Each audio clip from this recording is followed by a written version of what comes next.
At our wedding, my in-laws were visibly drunk, but they didn't seem to care about the whispers and side glances from the guests. They suddenly began shouting at me, making a scene. "It's too late now that you're married," they bellowed. "But if you want to be part of this family, you need to show us you have enough money." They didn't stop there. "Your dad's right," they added.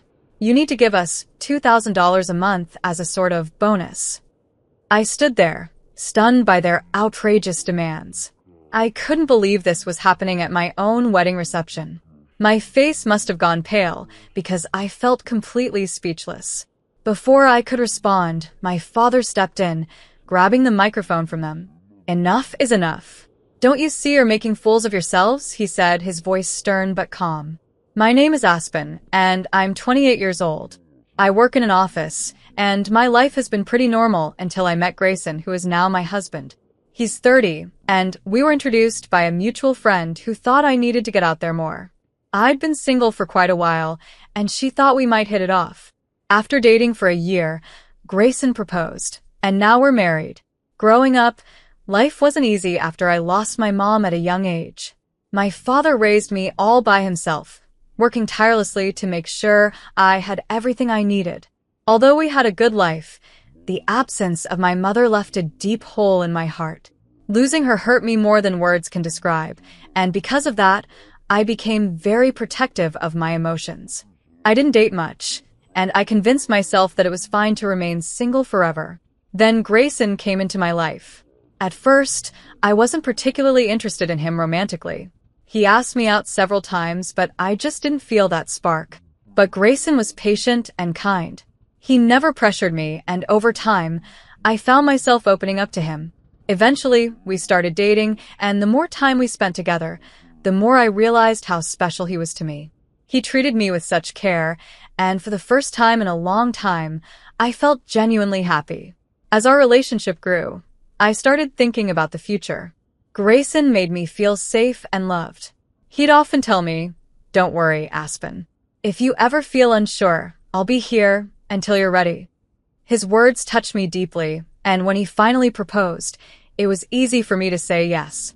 I knew I wanted to spend the rest of my life with him. When I told my dad the good news, he was overjoyed. Tears welled up in his eyes as he hugged me. "Aspen, you're really getting married. I'm so happy for you," he said, his voice trembling with emotion. "Oh, Dad, don't be so dramatic," I teased, trying to lighten the mood, though I could feel the emotion rising within me too. "I was starting to think you might never get married," my dad confessed, still smiling through his tears. "I didn't know you were worried about that," I replied, surprised. "Well, every father worries about his daughter," he said with a sigh, "but congratulations." I hugged him again, feeling so fortunate to have such a supportive dad. The thought of him walking me down the aisle and crying during my wedding day made me laugh a little inside. He was already tearing up just talking about it. Grayson and I dove into the whirlwind of wedding planning, which turned out to be much more hectic than either of us had imagined. We were both juggling full-time jobs, and it seemed like there were never enough hours in the day to get everything done. Weekdays were filled with work, and our weekends were packed with appointments, tastings, and endless planning. It felt like we didn't even have a moment to breathe. One day, on a rare weekend off, we were supposed to visit Grayson's parents. I was about to meet them for the very first time, which made me incredibly nervous. Grayson had already met my father shortly after proposing, but scheduling a visit with his parents had been tricky due to their busy lives. Finally, after weeks of trying, we managed to arrange a time. As we pulled up to their house, my nerves kicked in hard. I could feel the anxiety building in my chest. Grayson must have noticed because he turned to me and said, "Don't worry, Aspen. My parents are really kind." His reassurance helped a bit, and I took a deep breath as we rang the doorbell. Grayson's mom opened the door, greeting him warmly. "Welcome home, Grayson," she said with a bright smile. But as soon as her eyes landed on me, her tone shifted. Her smile faded, and she looked me up and down, almost as if she were sizing me up. "So, you're Aspen," she said, her voice suddenly much cooler. It felt more like an evaluation than a greeting. She led us into the living room, where her cold demeanor didn't change. Then came the questions. "Aspen, What exactly do you bring to the table? She asked, her voice sharp. Grayson is our only child, and he's very important to us. If you're going to marry him, you need to prove that you're good enough. Are you even worthy of him? Her interrogation took me completely by surprise. I hadn't expected to be questioned like this, especially not by my future mother-in-law. I was speechless, unsure of how to respond. I could feel her eyes burning into me, demanding an answer. You're going to be part of our family now, she continued, her tone growing more aggressive. Are you ready for that?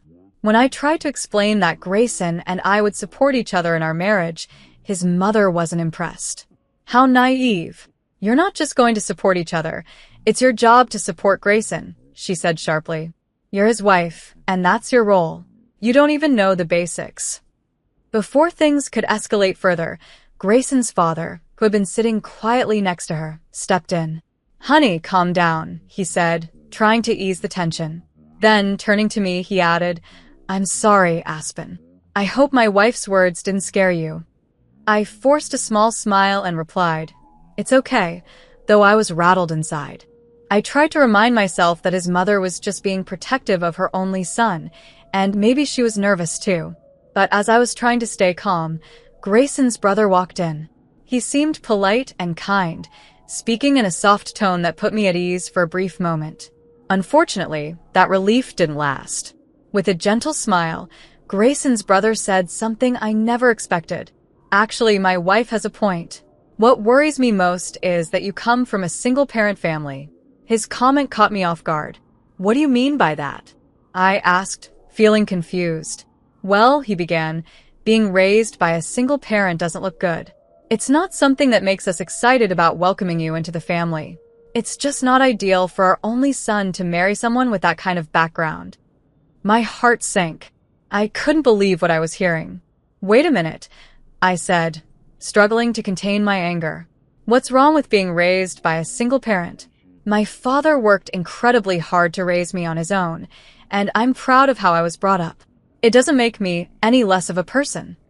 But his brother continued, undeterred by my response. You missed out on having two parents, so there's no way you learned how to be a proper wife.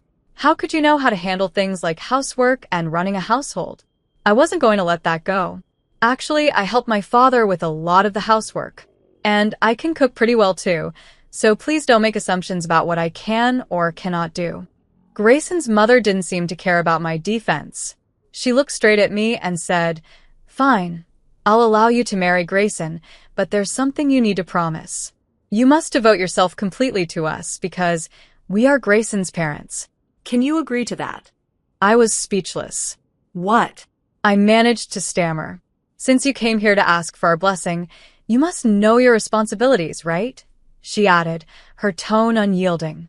Before I could respond, the conversation shifted again, and it felt like I was being completely sidelined. They were running the show, and I barely had any room to speak. Later that night, as I replayed the day in my mind, I couldn't shake the uneasiness. I decided to talk to Grayson about it. Grayson, do your parents always talk like that to people? I asked, hoping for some kind of explanation. Grayson didn't seem bothered at all. What about it? He asked casually. I was surprised by his reaction. I mean, the way they spoke to me. Do they always talk like that? I said, trying to convey my discomfort. Oh, come on. They were just seeing if you were ready for marriage. What's the big deal? He replied, still unfazed. Well, it felt like they went a bit too far. I tried to explain. But Grayson didn't seem to see it the same way. They didn't say anything wrong, Aspen. Besides, they've given us permission to marry, so it's all fine. You shouldn't worry about it. His words didn't comfort me, and it was troubling that he didn't seem to stand by my side. It was clear he was more aligned with his parents' views than mine. Sensing my unease, Grayson hugged me. Aspen, don't stress over it. My parents are just upset that their only son is getting married. It'll all be okay. Though his words were meant to reassure me, it felt like he wasn't really hearing me. They just want what's best for us, and they were probably a bit harsh because they care, he added. Maybe, I said, still feeling uneasy. But even if they have high expectations, it's not right to judge me just because I was raised by my father. That doesn't define who I am or my worth as a wife. Still, Grayson seemed convinced that his parents' concerns were valid. While I couldn't shake the discomfort, I decided not to dwell too much on their opinions. After all, this was our marriage, not theirs. The day of the wedding arrived, and despite everything, it was a beautiful ceremony. We were surrounded by friends, family, and colleagues, all there to celebrate our love. My dad walked me down the aisle, and as Grayson and I exchanged vows and rings, the applause from the guests made everything feel magical. For the first time, I truly felt the joy of marrying Grayson. The reception was filled with laughter and happiness. We shared memories with old friends and enjoyed the heartfelt congratulations from our guests. Despite my earlier concerns about Grayson's parents, I was glad we had gone through with the wedding. It felt like a day I would cherish forever. As the evening went on, it was time for the final part of the event, where both sets of parents were supposed to stand with us and greet the guests. But as I stood there, I noticed something unsettling. Grayson's parents were swaying on their feet, their faces flushed red from too much alcohol. They were clearly drunk, and some of the relatives began whispering, asking if they were all right. Despite the embarrassment, we had to finish the ceremony. The moderator handed the microphone to Grayson and me, and we stood there, trying to keep everything together while his parents made it painfully obvious that they'd had too much to drink. Suddenly, Grayson's mother grabbed my hand away from him, and with a voice like a wrestler issuing a challenge, she shouted, "Listen up, Aspen. After this wedding, you're going to devote yourself entirely to us. Get ready, because we're going to test you, and it won't be easy." The guests began whispering among themselves. Some thought it was a joke and chuckled nervously, but I wasn't laughing. Then, Grayson's father grabbed the microphone. "Aspen, don't you feel embarrassed wearing a dress like that?" "It doesn't suit you at all," he said with a smirk. "Tell her the truth, dear." His mother chimed in, echoing his rude comment. The whispers around the room shifted to murmurs of shock. I looked to Grayson, hoping he would step in and stop his parents' humiliating remarks. But instead, Grayson just shook his head. "I can't stop them, Aspen. They aren't doing anything wrong," he said. In that moment, the realization hit me hard. Grayson would never stand up for me. He would never protect me from his parents. Even though the reception hall was buzzing with noise, I felt a cold clarity settle in. My in-laws, who were clearly drunk, continued their tirade. "You're already married, but if you want to be part of this family, you'll have to prove you've got money," they demanded. "Yes, that's right," they added. "Once you register your marriage, you should give us a few $1,000s every month, plus your entire work bonus." I was stunned. I couldn't believe they were saying these things, and at my wedding no less. I stood there in shock, my face growing pale, unable to respond. That's when my father stepped in. He took the microphone from them and firmly said, "Enough of this. Don't you see you're making fools of yourselves?" Grayson's parents turned to my father, glaring at him. "Why are you interrupting us? We knew this woman's father would be no good. Single parents are never any good," they spat out insultingly. I couldn't believe what I was hearing. How dare they insult my father, the man who had raised me single-handedly and given me everything. But my father, ever calm, replied, "You're even worse than I expected. You wouldn't even meet me because I'm a single father. I never thought people like you would work for President Scott. He's a man of great character. I figured his employees would be just as respectable." At that, Grayson's father's face went pale. He grew serious. How do you know President Scott?" he stammered. "My company does business with him, and more importantly, he's an old friend," my father explained. And speaking of single parents, President Scott was raised by his mother alone. "So, you've just insulted the very man you work for." The room went silent as my in-laws processed what my father had said. Their expressions quickly shifted to panic. Grayson's father, now visibly shaken, dropped to his knees. "Please, I'm begging you, don't tell the president about this," he pleaded. The man who had been so arrogant just moments ago now looked utterly defeated. Guests started laughing, and I noticed some of them even pulling out their phones to record the spectacle. My father stood tall and said, "No matter how much you apologize, You can't take back what you've said. He then turned to me and asked, Aspen, do you want to go home with me? Without hesitation, I nodded. I took the microphone from Grayson's hand and faced the crowd. Thank you for the entertainment, I announced, but there will be no marriage. I spoke directly to Grayson and his parents, and the entire audience. I'll make sure to return the money you gave us for this occasion. With that, I left the reception hall with my father by my side. As we walked away, I caught one last glimpse of Grayson and his parents, their faces full of shock and disbelief.